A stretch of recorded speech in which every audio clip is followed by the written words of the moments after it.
Alright, so I was looking at Homopoi recently, kind of reviewing whatever new tutorials I could find, and I noticed Contact Boy seems kind of neglected, because there's like 4 posts in there, and they've been there for quite a while, from what I can tell. So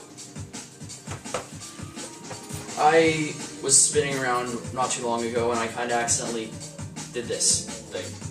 And it didn't really occur to me, but it's actually a really cool way a fun way to stall.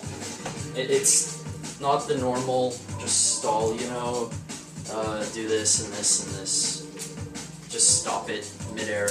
It's trying to create a solid point for it to go around. It's, you know, just like anything else, it's another thing in your repertoire to kind of go through from one thing to another with.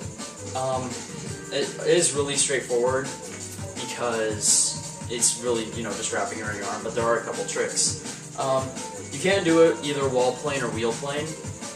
You know, just if you have it on a wall plane, you stick your arm back, like pretty much like this. And that works out pretty nicely. If you do a wheel plane, then you have your arm stick out. So, wraps your arm like that.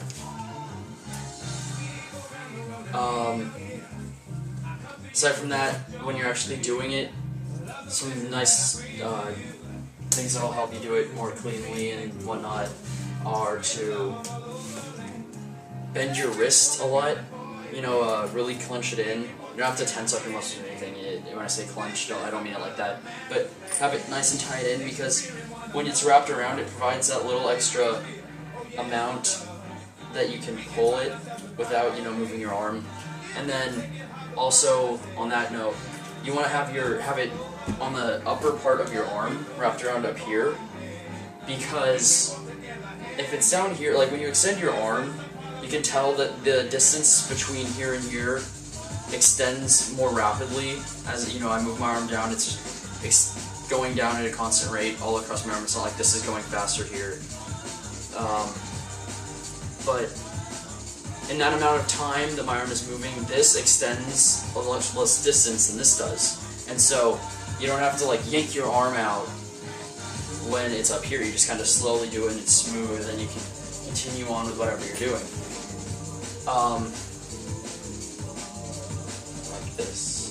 If it's down here on your elbow, on top of the fact that it might roll off, it does that kind of thing. But if it's up on the top of your arm, or at least, you know, halfway down, somewhere where you have a decent amount to work with, it comes off like that. So, that is one of the main things. Also, your wrist, your arm, you want to bend your arm in. You don't want to have it kind of halfway out, unless it's just going to hit your you know, bicep and stall there.